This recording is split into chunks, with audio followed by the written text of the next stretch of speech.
you get me a glass? I'm gonna be ready to drink it, and I'm not ready to drink it. Hey kids, how you doing? Welcome to another Craft Beer Nation Friday night hangout. Our normal style, as you know, lately is Drunker's Choice. There's no specified style. Get your favorite beer, your best beer that you have handy, drink it, get drunk, make a choice, talk about it. So it's simple, no rules, nothing, nothing's off limits. We try to keep it family friendly as much as we can. We're probably expecting a couple more people dialing in later. We got a lot of folks from the nation that are out at the GABF this week, and Randy just tried to call in, but too loud and too dark where he was, and I think he's got other priorities than drinking beer with his homies here. He'd rather be drinking good beer out there. So Gil Mello is on the line and probably will rejoin shortly, and I imagine we may have a couple go along. So without further ado, I'll introduce our illustrious panel, which is Ricky Potts. So how you doing, Ricky?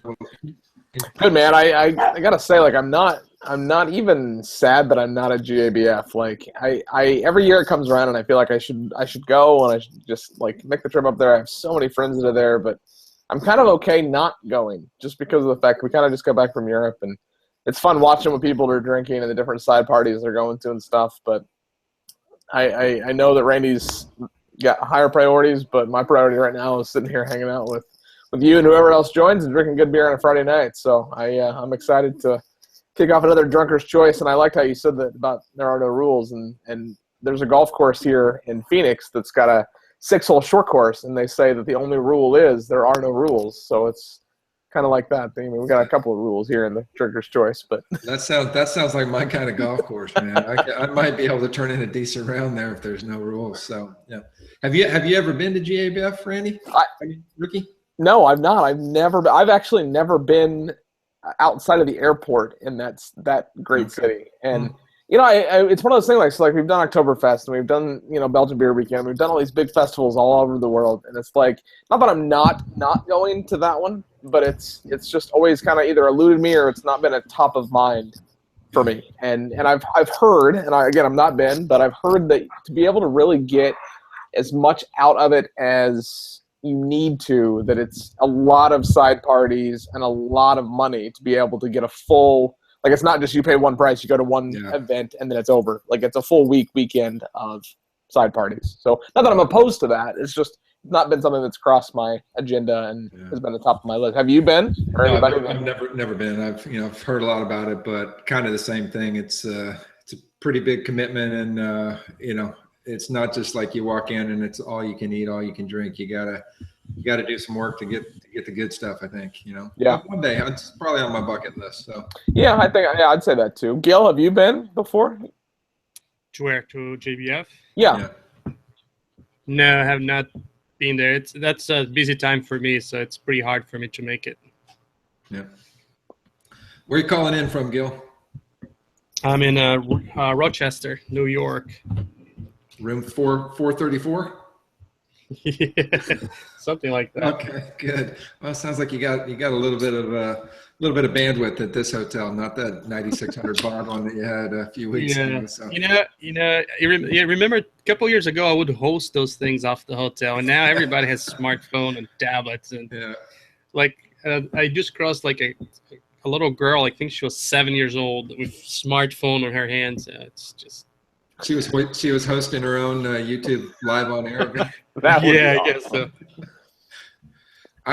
This is the first time I've ever set it up, Gil. I hope I did it right. I tried to follow your little template, and you did awesome, man. Everything is right. Okay, good, cool. Well, what are you drinking, Gil? I'm drinking Bissell Brothers.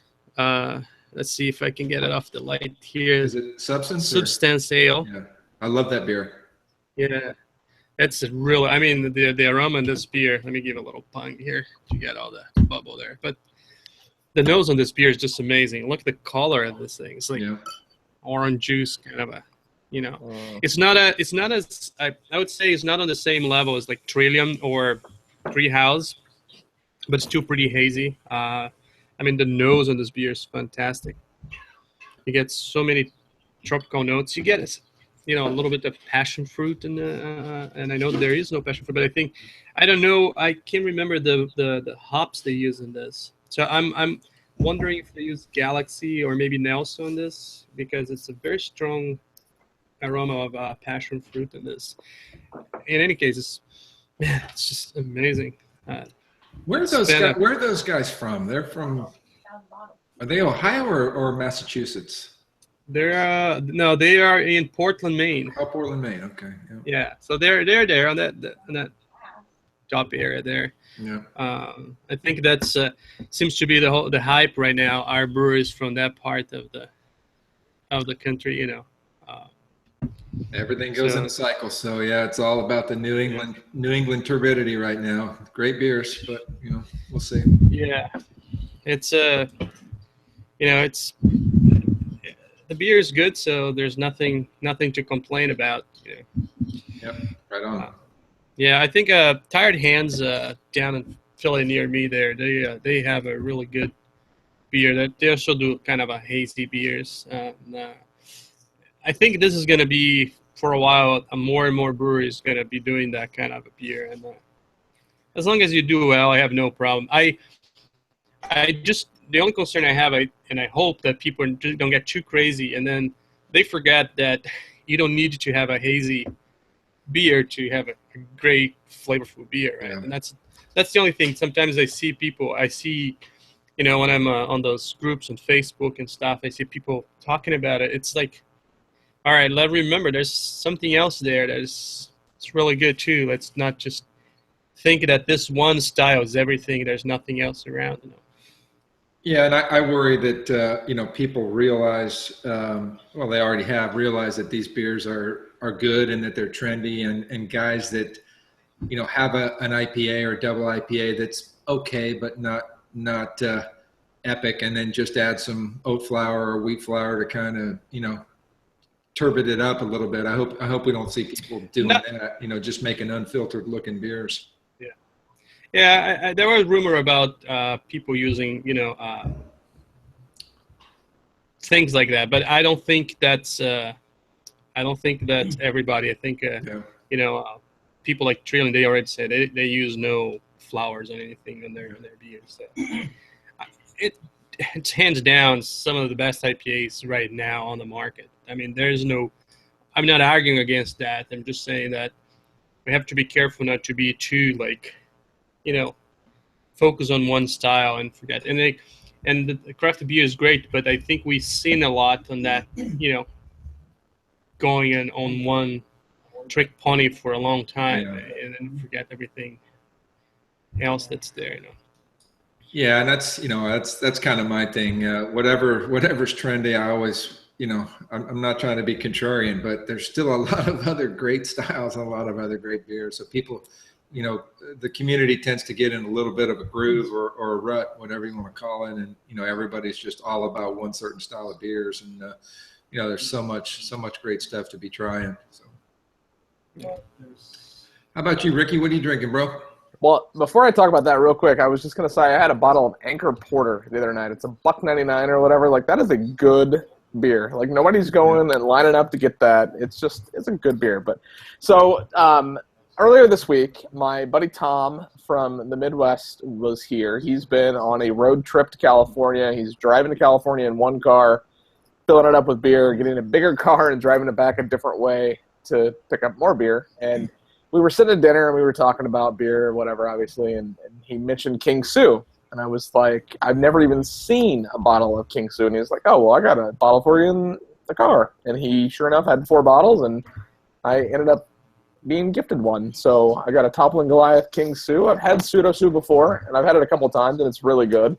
But really excited to try King Sue, and I've already tried a sample of it. It is just an awesome color. It's not as dark and as cloudy as what Gil was just showing there, but like the nose is just an explosion of hops, and it's got to be fresh because he was just at the brewery like on Thursday or Friday of last week. So I mean, I'm assuming he bought it at the brewery, so I'm assuming it's fairly fresh, and I can't find a bottling date anywhere on it. But just a ton of hop flavor and in the palate. And I think they use Citra hopped. Yeah, it's a Citra hop double IPA. You never know it was a double though. It's just so smooth and easy to drink, and it's just an unbelievable beer. I love the label and everything I've heard about it. I mean, I've not had a ton of stuff from Toppling Goliath. And I actually got a picture. A buddy of mine was talking. They're expanding, and he sent me a picture of their brewing facility, and it's tiny, like tiny. Yeah. And I'm glad they're expanding, because like you hear about them, like you hear about Pseudo Sue and King Sue, like how elusive these beers are, or what have you. But like to think that they're just coming out of a place that's the size of my living room, you know, like just maybe obviously bigger than that, but I'm a big fan. The flavor is fantastic, and it lingers just on the. I've only had one sip of it, and it just lingers on the palate. So it's definitely a 4.5 CBN caps for me for sure. Right on. Sounds awesome, man. But you only got. Yeah, I have 2 of the variants. I have the Soda Sue and. Yeah, it's a really good brewery. I think it's well deserved. You know. Well, and talking about like the finish, like when I say it, I mean a lot of double IPAs are usually smoother and more malt forward than they are hop forward. Like this, it's so smooth. Like I don't know the ABV on it. I'm gonna look here in a second, but like it's so easy to drink. Like it almost drinks like a soda. Like it's got it's a little bit more carbonated than I'd like it, but it doesn't feel like it's a double IPA. And if you just handed this, like I've had wheat beers, they're as thick as this. Like it's just such an awesome flavor, and I'm a big fan of it. And Tom, thank you for one, meeting us for beers and dinner the other night, and 2, for gifting me a bottle of King Sue. I'm a big fan. Yeah, it's always great when a beer buddy just, you know, kind of gives you something like that, you know, and not even really expecting anything in return, just sort of pays it forward. And, you know, what goes around comes around. So, you know, that's always kind of puts you in a good mood for the rest of the day, the rest of the night, the rest of the week when you get something from heaven like that. Yeah, absolutely. And that's what the beer community is all about. I mean, like, just like he didn't have to, like, he just mentioned King Sue, and I was like, oh, dude, I've never even seen a bottle. And then he immediately went to, I got a bottle in the car for you. Like, it wasn't even thinking, oh, well, can I find it, or where is it in the car, or I wanted it for myself, or I was going to give it to somebody else. Like, it was like, you get it now. Like, and that, you know, I would, if I've got a beer that's like that, like I got a 6-pack of Pinko Stout, which was the first ever mini canned Russian Imperial Stout. It's little 8-ounce cans, 10.5 ABV beer, right? Well, I got a 6-pack, and I'm immediately thinking, who are the 5 people I'm going to give those to? Like, I get 1 can for myself. I'm glad I get to try it, but I want to share it with people that haven't had it. So I did that recently with a can of Pseudo Sue from Toppling Goliath. I got 2 cans in a trade, and I was like, well, I need 1. I just wanted 1. So who hasn't had it? Who wants it? And let's meet and share the wealth. So I appreciate that. I appreciate Tom, and I look forward to the opportunity to getting him something that he hasn't had, and if it just happens to be a kill lifter variant, well, maybe. I was going to say you should give him one of those 8-ounce crowlers, man. I just hit a whole new level, 8-ounce crowlers. Yeah. 8-ounce crowler, that would be interesting. Yeah, it's like Ricky's all about the individual personal pan pizza crowlers, you know, 8-ounce, 16-ounce. You know. Personal pan pint. Right on. So, yeah, Rick. Yep, I'm drinking here one of my favorite breweries. I'll just pour this thing up a little bit. This is Jester King's Estival Dichotomous. So this is farmhouse ale from my boys in Austin, brewed with melons. So, you know, kind of great looking beer, proper glassware, of course. Dude, that's so awesome. I've not had much from them. Oh man, if you ever get a chance to go there, it's such a cool place to go to. You really learn how these guys are really all about being in touch with the land and local ingredients, and their yeast experiments is what they call them, and all their cultures. So, you know, I've had this beer a few times. This is a batch 2 from August of 2015. You know, good looking beer. It had a nice couple fingers ahead, subsides pretty quick, but you know, the nose you get, you get this great sort of earthy, earthy notes, not funky, but you know, almost smells like dirt in the barnyard or you know, wood. And then you get like dried oranges or dried fruit. It just, you get fruity, but it's sort of like a dried smell. But as soon as you get it in your mouth, it's all about the melons, and it's pretty big kind of cantaloupe and green melon up front, in the middle, and then the back just kind of goes to sort of a typical peppery saison finish. So it's these guys, they make so many different cool beers. They're not a lot different. There's a lot of similarity between their line of work, but it's always killer. All killer, no filler. So another good one from the boys in Jester King. That was an awesome explanation. I mean, you had me at Farmhouse Ale, and then and when you talk about like the dirt and the grass, like that's exactly what you kind of not expect, but when you get that, like that doesn't. It sounds a lot more gross than it really is when you get to that point. And I know exactly what you're talking about. And those guys, from the ones that I've had from them, they've really hit a home run with it. And a buddy of mine who lived here in Phoenix for the longest time, maybe 6 months or more ago, moved very close to there. So he's always posting stuff on Facebook about being there. So. I've never owned a horse, and I've never owned a horse's blanket, and I've never smelt a horse's blanket. So I don't know what horse blanket smells like, and that's just kind of a weird term. But a lot of the the terminology that people use to describe Brettanomyces or Saccharomyces beers are just all these kind of really crazy things. And it just smells natural. It smells wild. Well, but here's the thing: when you walk into a farm, I live in farmland. The air, when you breathe the air, you get a lot of manure in the air. You can tell it's manure. You don't need to taste it to know. And because you get through your nose and you breathe the air, you kind of that flavor. It actually gets or horse smell. You can tell a lot of things just by being surrounded those things, and I think that's what people try to describe into it. Yeah. Well, I encourage anybody, if you're ever in Austin, if you go down there for Austin City Limits or South by, it's well worth the trip. It's they usually got a live band playing. They just got chairs all around outside. There's a little pizza place just down the hill, and you just go and buy 750s and bring them down on your table and split them between 2 or 3 people, and they always have a huge amount of stock that you can buy at pretty reasonable prices of both their stuff and some other kind of local hill country brewers that they've collaborated with. So always a really fun place to go. So 2-part question. It's close to Austin, and do they do anything on tap or smaller pours, or is it just? No, they have. It's they call it in the hill country, but it's 15 10 miles outside of Austin downtown. So you can get there quickly from downtown. It's up a farm road. So if the first time you go there, you'll be pretty sure that you're lost, because there's not major signs or anything like that. Even once you get up to the brewery, it's not totally obvious, but you'll see a bunch of cars, and they got a little sign there. But they have, I want to say 6 or 8 taps, not a huge amount of taps. It's mostly bottle service, but they typically have taps, and they will do smaller pours. So they do pours right at the counter, and they just open bottles and pour and pour and pour and pour. So. Well, and that was the thing that impressed me and surprised me the most about Cantillon it was the same thing. I'd say more than half of their menu, you could do one of 3 different smaller size pours, and I didn't expect that, because I expected it to be by the bottle and go sit down. And it's cool that they still sell it by the bottle, because there are obviously certain bottles, especially if there's 2, 3, 4 or more of you, to share stuff. But that makes me want to take a trip to the area just to see the brewery. Like it sounds really cool. Not even that far from you, right, dude?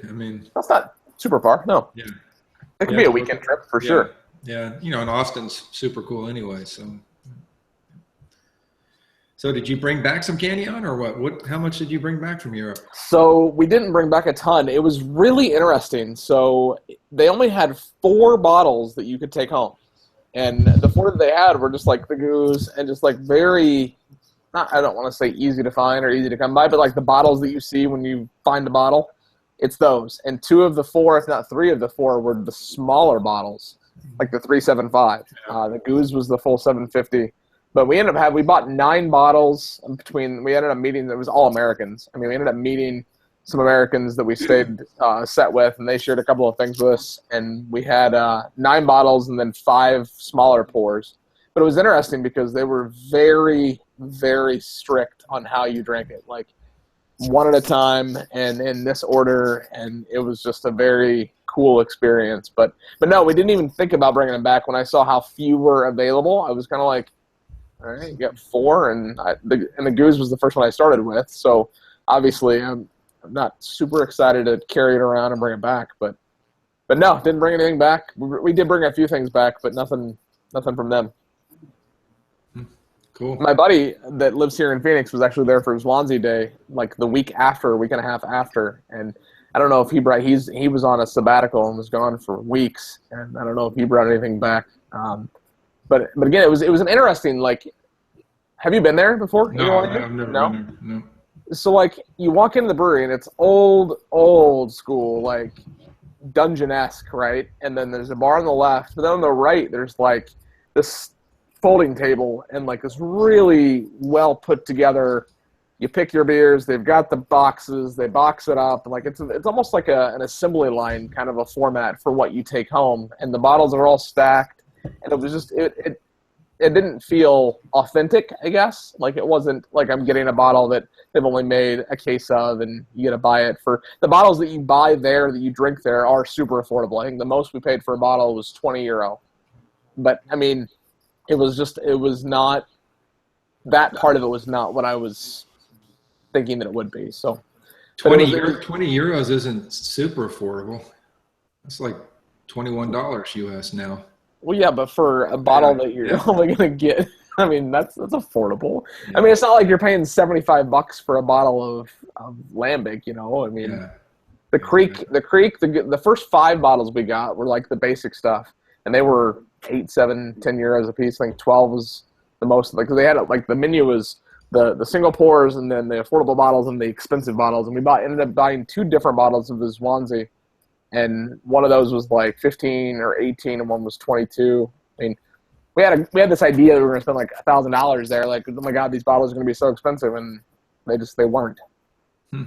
Awesome, James, what's going on? You got your mic on mute, I think, brother. But yeah, I got some kids screaming up through the window, so I was going on mute until I had to speak. What's up, guys? How you doing? Hey, buddy. Good. What you drinking? Hey, James. I'm drinking a.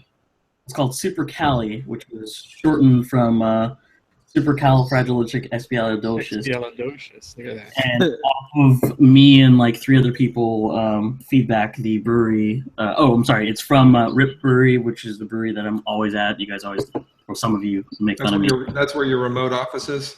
Pretty much. Okay. Yeah, after some feedback, because we hated that name, they shortened it to just Super Cali. But it's a Citra and Mosaic West Coast style IPA. It's good. It's actually it's pretty balanced. Sometimes I feel like Mosaic for me sometimes can be a little too strong. I don't know how to describe it. That kind of semi-spicy kind of hit I love that. I love that though, man. That's the sucker punch, you know. It can be, yeah.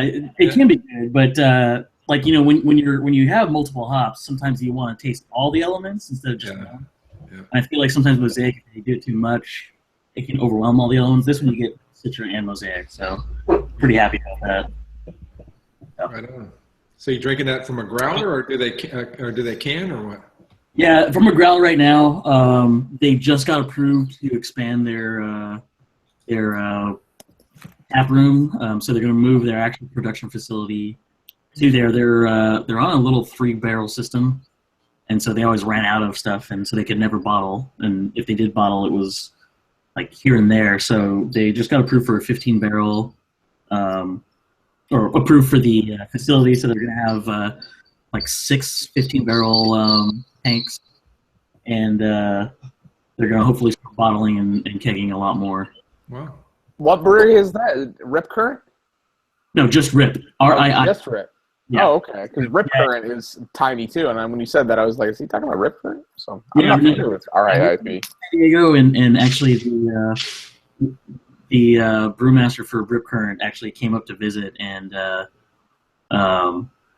they were laughing about the name, but there was no lawsuits or any issues with that. So is it 2 I's? RIIP? Yeah, I've never heard of them. It's a tiny. It's They've only been open. They literally haven't even been open. Actually, it'll be a year in a week. Okay. And they're only in Huntington Beach, and they're about a mile from me. So that's a big reason why I'm there all the time. Adding that to my list. Dude, that's a cool little. Is that truck like travel around? The little. It's an old Helms truck, a bakery from like I want to say the 20s, I think, or something like that. They don't travel as much as they used to. So Rip actually started as a delivery for growlers because they couldn't get the permits for an actual retail location, and it was obviously expensive. It was only $300 for a permit to deliver growlers of their beer, which is kind of funny because I don't know anybody who would just be like, oh, I'm going to order a growler and have it delivered without even trying. I would. Yeah, that's a great idea. Sign me up. Well, I'm just saying, like, if you hadn't had it before and it's a brewery you've never heard of, and you're like, okay, sure, I guess I'll throw in the $20 for a growler or whatever it is. But yeah, that truck is what they actually started delivering with. That's really cool. I just order, Jeffrey. I just order an 8-ounce growler. 8-ounce growler. And Amazon drone delivers that to you. Give me a whole flight of growlers. They'll just sign me up. But I've never. Is there? Are you guys aware of any other business models like that where it's growler delivery? I think that's an awesome idea. I do too. Is that common out in Cali, or? I'm sorry, what's that? Is that common in Cali? No. I've never. In California, that's the first one. They're pretty proud of it. They don't really do it that. Now that they have the tasting room, a lot of people don't really do it that much. They just come down and get it filled, but they were pretty proud of that in the beginning because that was their entryway. Sure. Got some business and it got some recognition of the local area, and then once they opened up the tasting room, that's when everybody started coming. I guess it's just all the distribution laws are so goofy, but a lot of states have something where if you're below a certain size, you can self-distribute, which typically means the head brewer and the assistant brewer put 6 kegs in the back of a Ford minivan and go drive it to the restaurants. But I guess that's just another one step down in self-distribution. You're distributing straight to the end user, so that's cool. Yeah. So I missed. What are you guys drinking? Ricky, quickly show them what you got. Oh, it's over here. Yeah. Little King Sue action. Oh, nice. And Gil's got. I forgot. I got. The Bissell Brothers. Yeah, Bissell Brothers Substance. Which Nice. is also a great beer, and I'm doing Jester King. So. Yeah, I love Jester King. Yeah. I asked you before, and I think I didn't get an answer. Is that Jester King is they every beer they do with wild yeast, or they do like? Yeah, they don't buy any yeast. Everything they do is their own cultures that they've been. They call them their experiments that they've been, kind of growing and developing for the last, since they've been open, which isn't that long. It's like 3 or 4 years actually. And everything's, bottle, barrel. Barrel fermented. So it's a really cool barrel room. And you can see each barrel has a mark, of each batch that's been in there, and they do a lot of kind of cross barrel blending. They've finally got their cool ship going just this last season. So they're they didn't have cool ships before. No, they never did. Honest, and he was Jeff, who's the head brewer. They were talking about it the last time I went there. They were just getting ready to start it. Apparently there's only 3 or 4 nights a year when it actually gets cool enough to use the cool ship. So just the weather in Texas is kind of goofy. So they have a few nights a year in kind of January, February maybe, when they can actually use that cool ship. But they do have one up in the loft of their barrel room now. So Cool.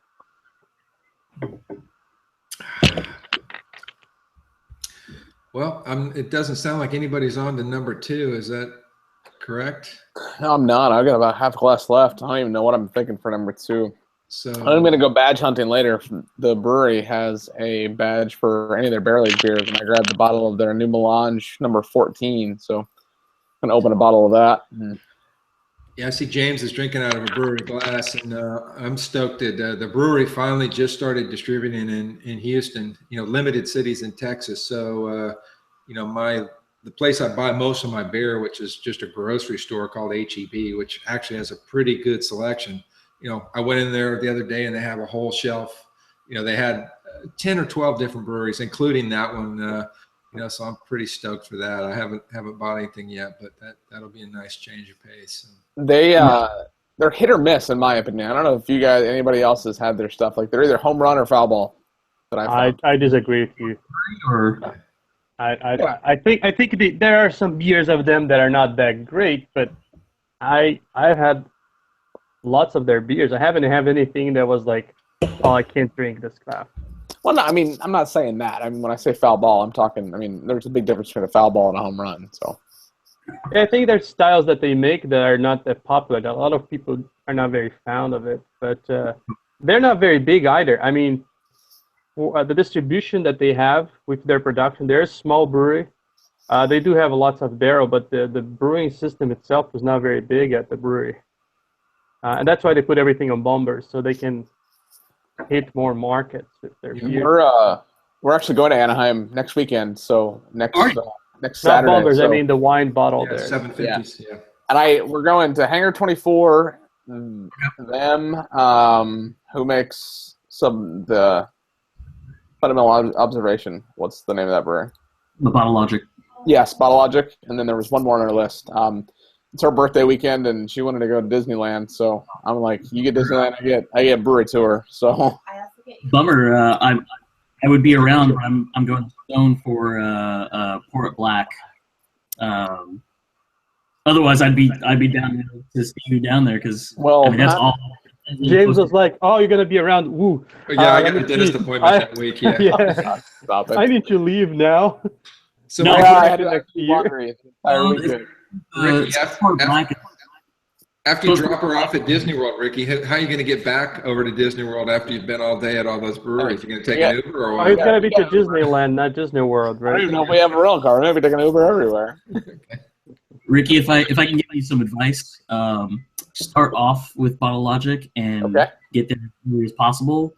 Unfortunately, Bottle Logic is whether you think it's deserved or not, it's super super hyped up, and there's easily people out the door because they only have two cashiers, and usually like 2 or 3 people behind the bar. But then you have a grip of people, there. Is that me? I don't know. So yeah, it's a pain sometimes. That's why I avoid going there sometimes. So go there like when they open, kind of. If you can, yeah. Okay. You might even want to go there earlier. Okay. I went there. I really want to get a flag. I don't have any expectations of that one specifically because talking about hype, they're so hyped here. Like their bottles trade like crazy here. Okay. So that's the reason I want to go. I do really like Bottle Logic a lot. And Fundamental Observation, it's one of those ones where if I'm drinking it at the time, I'm like, ooh, hype is good. Hype is deserved. But then when I think about having to get the bottles, when I think about the pain in the ass of, everybody trying to trade and do shady things while you're trying to pick them up, I'm kind of like, I'm over it. But it's a good brewery for sure. Gotcha. Just super popular, especially on the weekends, and there's going to be a lot of people. So what was knowing Hangar 24, them, and brewery, what's another one? We have one more on our list. Are there any more that you would recommend? So let's see. What you can do if you want, Bottle Logic, literally about, I don't know, one parking lot over is a place called Hopperazzi. Okay. Which, sounds cool. Funny because it's not really hop driven. It's mostly sours, and even the sours aren't very tart. They're all more like fruity, kind of lambic-ish. But they have some good stuff. But as far as bigger breweries, I'm trying to think. The brewery, there's also Teru, which is the barrel part of the brewery. Is it not at the brewery? No. So there's now 2 locations. There's the original brewery, and that has most of the selections that you want. Maybe a little bit more of the stoutish type, I want to see the actual like brewery stuff. So. Yeah. No, that's cool. And then about, I don't know, half a mile away from where Bottle Logic is the Teru, which is their Feudors, Mhm. Feudors, and most of their barrels for like sours and whatnot.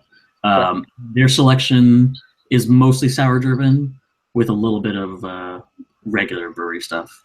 Other than that, I felt like there was one more big one. I'm just spacing that right now.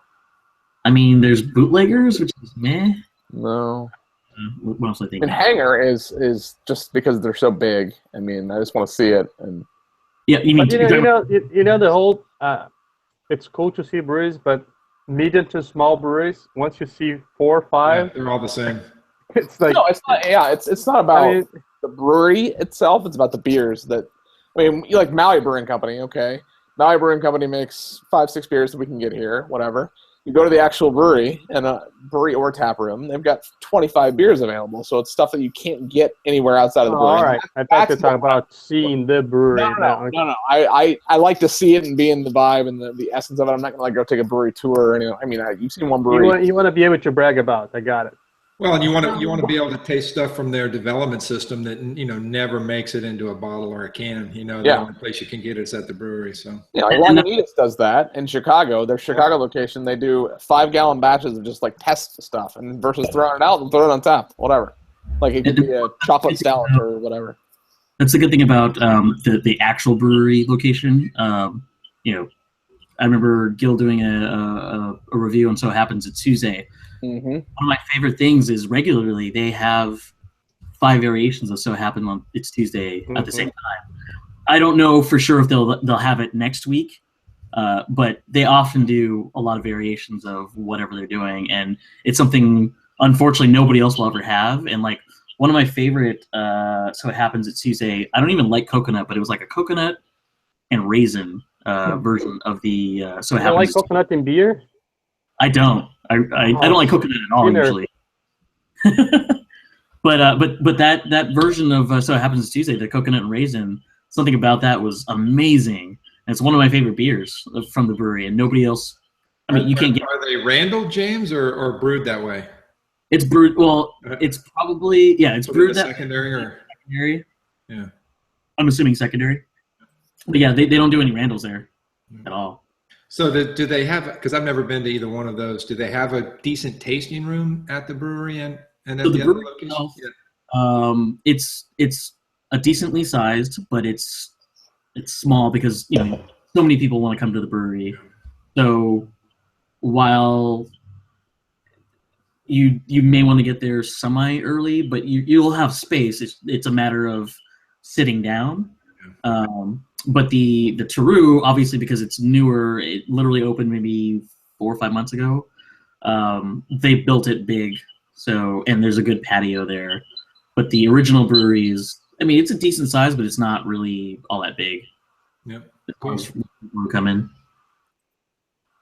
Yeah, I So Happens Tuesday is such a awesome beer. It's a great alternative if you can't get Black Tuesday or all those. I just think the stouts from the brewery are just, all of them are so good. They figured out to get that nice chewy flavor to it. Yeah, Ricky, that girl you hooked me up with, Cheryl, not your Cheryl, the other Cheryl, to do a trade. So I sent her, 3 bottles of that, fistful of Unidragon, and she's the 3 I chose is all breweries. So it's awesome. I think it is Tuesday and Wednesday, and one Mocha Wednesday. Mocha Wednesday. Oh, that's so awesome. good, man. She's legit. Are you sure? Because I kind of forgot about the thing, and then because I sent hers like 2.5 weeks ago, and I just sent her an email. I said, like, did mine get there okay? She said, yeah. Oh yeah. I'm packing this weekend, so okay. Yeah, she had a bad week, and then yesterday she had a horrible Thursday, and then somebody opened a whole bunch of whales with her last night. So I know she had a rough night last night, or a fun night last night, rough morning today. But she's a good trader. My stuff, you can go rough her up a little bit for me, huh? I will be like, what's going on? Jeffrey's ready to throw some bows. What's going on? Jeffrey calling people out on the air. Next is gonna be me. No, we'll do that in the after party, Gil. Ricky. Yeah. The brewery I think you should probably check out is Noble Ale Works. Did I just put that in the chat like 2 minutes ago? Noble Ale Noble's worth good. worth it. Yeah, That Noble's was the other solid. one that's on our list. Okay, so that's okay. The Noble, that brewery, it's not a nice one to go in. I mean, it's fine, but it's definitely lo-fi for sure. But they have a great beers. They're I've had my- a couple of stuff from them, so that's My why. new- my newest favorite is I tried it at the OC Brewha, which is like one of the festivals we have here. They called it a Southwest style IPA, and in my opinion, it's like if you take the best quality of a West Coast IPA and the best quality of the Vermont, New England, whatever you want to call that IPA, Northeast IPA, and smash them together, that's what it would be. And it was phenomenal. It really blew my mind. It was fantastic. So now we're going to 5 because you added that to the list. It was so done. I've had I don't a have few time. of their beers. I think they must do a whole series of smash beers because I had like a Mosaic Showers, like a Amarillo Showers. I think a Nelson Sauvin Showers. So Nelson, those are all killer. yeah. Yeah. And I think that's a good series too. I mean, it's not like knock your socks off, but it's really good. What would be great is if they had all those on tap at once and you could do flights, of that same kind of base beer and just go through and really get a feel for the different hops. I really wanted that to happen, but they usually only have one, Yeah, maybe. I figured. Yeah. And also, Ricky, if they have naughty sauce. Naughty sauce? All right. Yeah, naughty sauce. I definitely recommend that. It is their. It's like a milk stout, right? It's a blonde milk stout. Okay, yeah. Blonde milk stout. So if you ever had Master of Disguise from I blew my mind. I had 2 bottles of it. I was so impressed. I'm a Stone fanboy, and I will say that this blows that out of the water. All right, done. Wow. No, I've had a few. Coming Citrus from you, Showers, that's Tongue pretty Tickles, high praise. IPA, Yeah. Pistol Whips, Nelson Showers. Yeah, I've had a handful of stuff from them. So I want to go there for sure. If they have the variant of naughty sauce, cinnamon roast crunch. Done. It kind of tastes like cinnamon toast crunch, but it is naughty sauce with like cinnamon and spices. So they don't just call it like naughty sauce like Vale? That's right. Anybody on to a second, or do we about ready to wrap this up? I am. I'm just pouring here. Okay. Just give me a Okay, second. Gil, waiting for you, bro. I need a picture first. That's what I always do too, man. James is gonna bust out like 10 pull-ups when he gets back here, and then play some air guitar. Some air guitar. That would be worth to watch it. Then we need to exactly. stay live. Did I hear my name? Yeah, James, we voted while you were away, and we said you got to do 10 pull-ups and then bust out some a Jimi Hendrix solo on that Stratocaster back there. Actually, Randy said that one time. He's like, "Yeah, you got to do pull-ups." Yeah. You just use that to hang dry shorts on, right? Hang clothes on. But what was that thing that he does? Burpees. That's what Randy likes. burpees, The yeah. burpees. No, not even that, man. Good. I don't even notice the thing. Yeah. Okay. Now, I'm drinking one of my favorite beers. I know some people think it's overrated, but for me, this is an awesome beer. I don't know if you can see it on the light That's there. not overrated, dude. There's no way to overrate that beer. No, you can't. Yeah, I see some people. I see some people like oh, that's everybody talking about berry pump. To me, this beer is such a well done, complex, flavorful. I mean, everything. You get cocoa nibs. You get vanilla. You get everything that you wanna on a BA stout. And this thing looks superb on the glass. Look at that thing. Yeah, I don't think it's overrated at all. No. Amazing, The last amazing. sip at room temperature's got cinnamon, Oh, yeah. and Yeah. it's so good. I think Prairie Bomb is on the top for me on the stouts, and and that's big order because think about there's a lot good stouts out there. I mean, I think I would have a hard time to pick my top 10.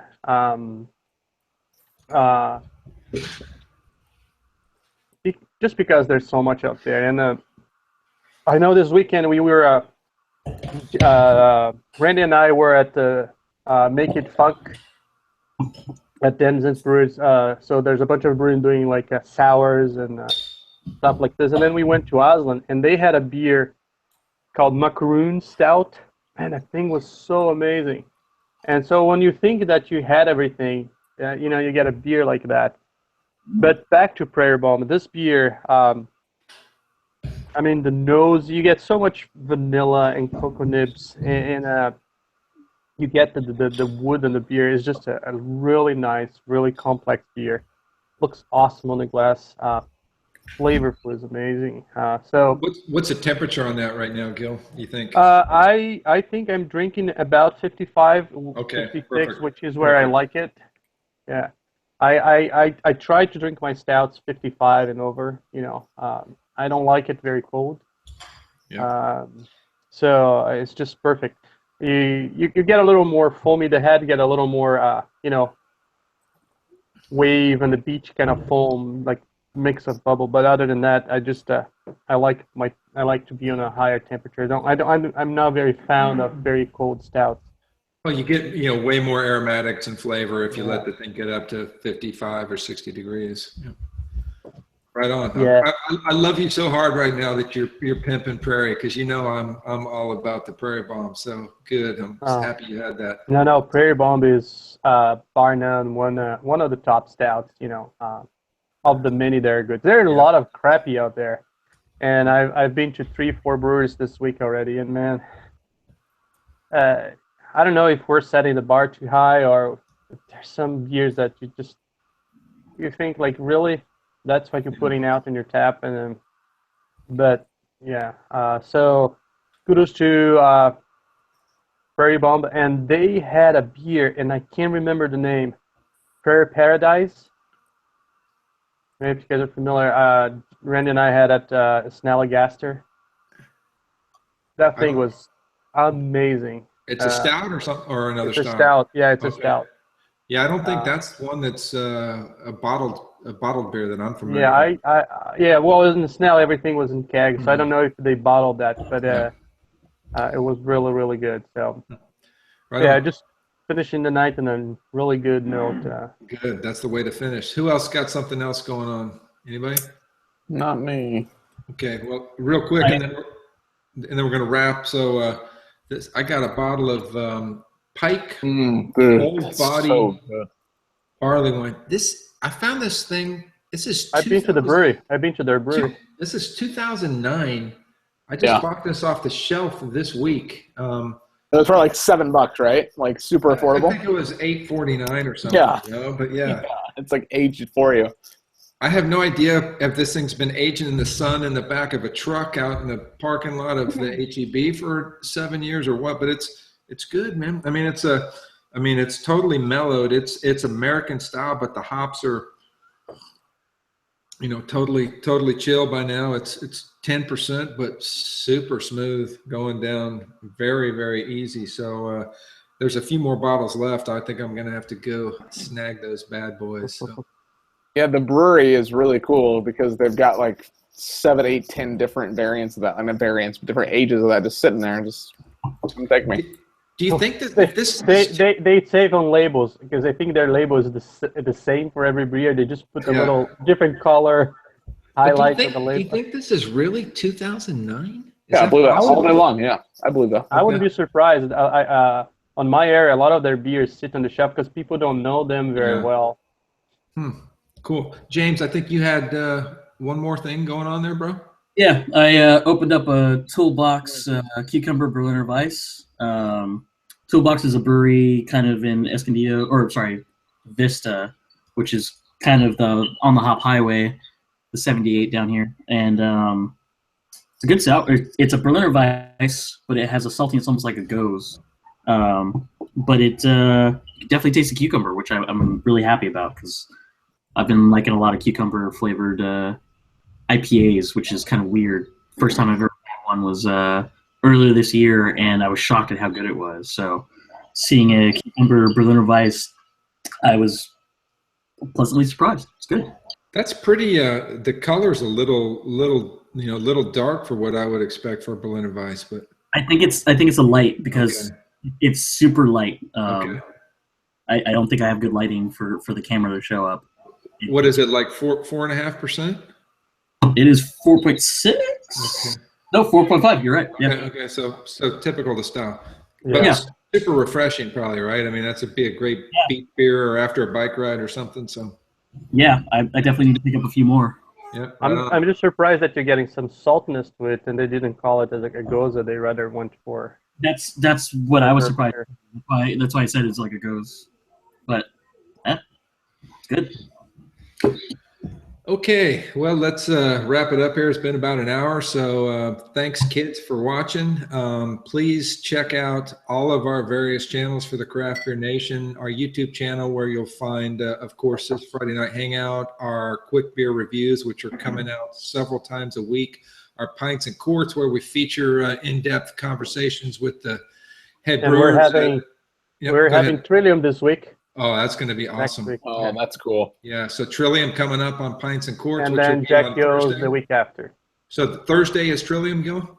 This coming Thursday is Yeah. Trillium, and then the week after we have Jack Yo. Jack Yo's, nice. So check those out. Also, a lot of content on Facebook page, Instagram, Twitter, and of course Google Plus, where it all started for most of us pros. So that's it, kids. Have a great night. Drink good beer. Learn about beer. Teach other people about good beer. Cheers. Cheers. Cheers.